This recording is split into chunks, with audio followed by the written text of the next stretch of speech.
All right. Hello, YouTube. It's Coach Andrew with Transform Soccer. Hope everybody's having a great day. Just wanted to jump on here and talk about why it's so important for young soccer players to be training at home. All right. If you love the game, if you want to improve, there's just no excuse. Okay. It's not really a secret. The more you do something, if it's done with focus and if it's done with intention and if it's done with passion, you're going to get better at that. Whether it's in school, wherever you're studying, you're going to put your time and energy to it, really want to improve, you will get better, right? How long it takes, we're not sure.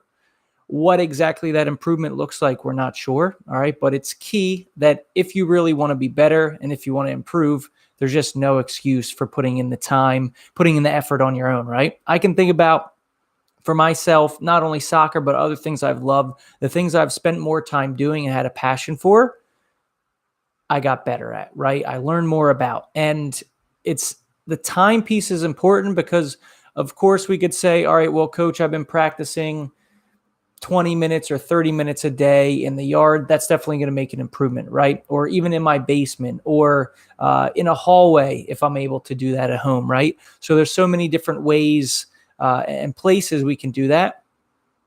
But if you don't have the right type of focus and if you're not doing the right things, it's definitely going to affect that improvement, right?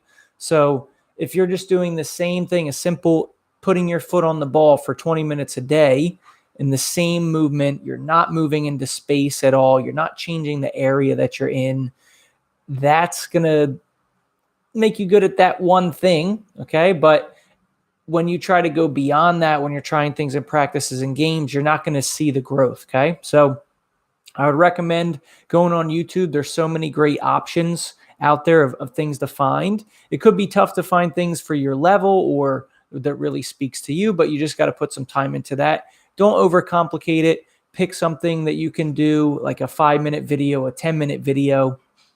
Get out into the yard. The more simple, the better. Most of the time, all you need is 1 or 2 cones. Even if you don't have cones or something like that, can you use a water bottle?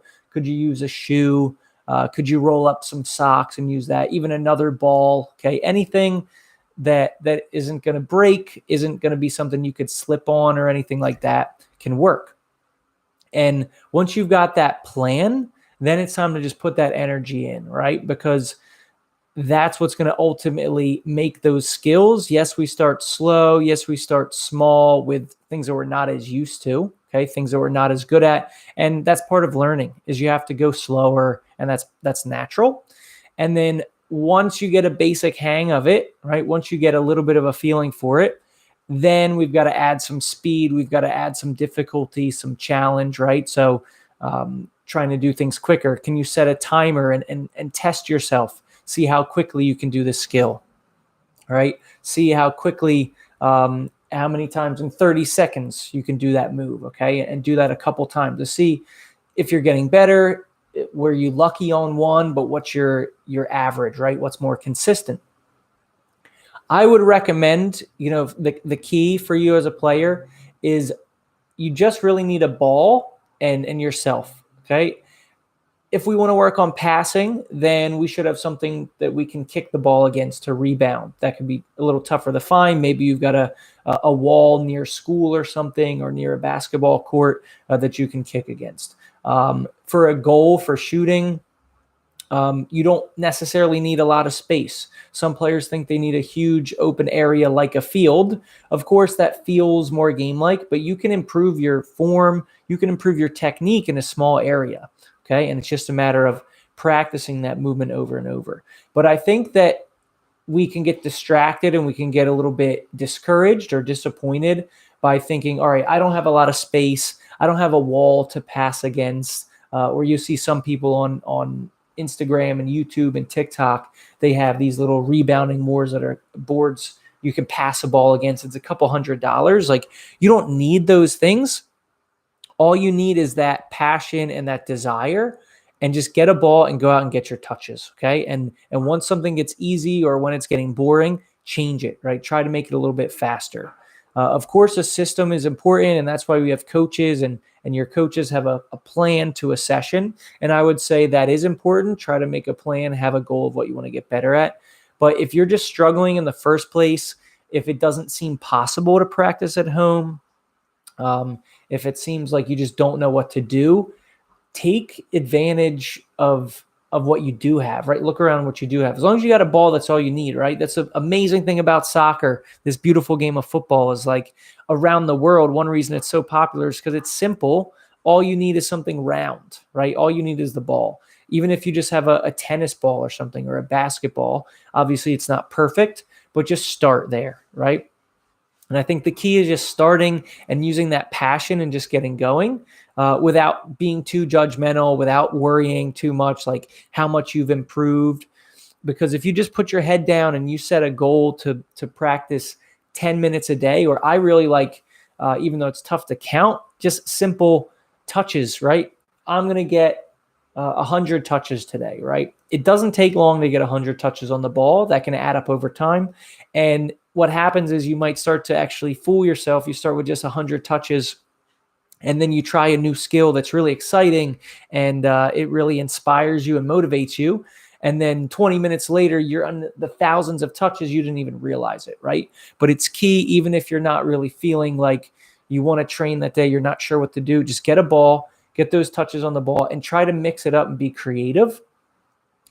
There are so many things that help you, right? Online, I'm here to help, and I want to support my players. There's so many great players and coaches on YouTube and on Instagram. There's so many awesome options, but it sometimes can feel like a little overwhelming. You're trying to find the perfect thing. Don't worry about perfect, right? Just get started, get the ball, go outside, all right? Get some fresh air, whether it's cold or warm, even if it's raining.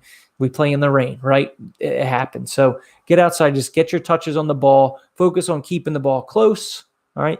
Be creative, try to challenge yourself to make new patterns or new skills with the ball.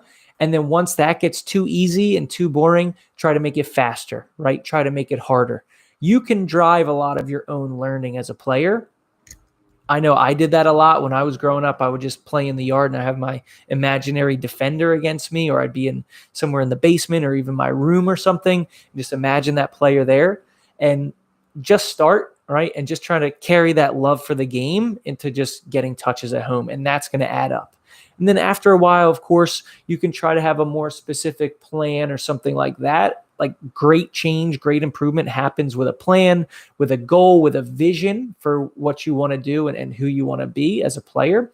But just start, okay? Just get that time and start to develop that habit and just get comfortable with the ball, making the ball your friend. That's step number one. So if you don't do that, then you're going to notice that if you're only touching a soccer ball at your practices, at your training session with your team and in games, your growth is going to be so much slower.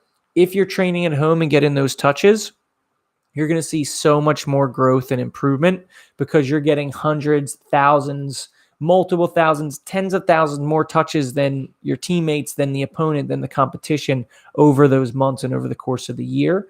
And that's what it's going to take for you to really see that growth. Okay. So once you do it, I promise you spend a couple days trying one thing, you're going to see growth and improvement, and then try to make it a little bit more difficult, do it a little faster, more challenging, and you're going to see that growth over time. So I would encourage you, just get out there and play.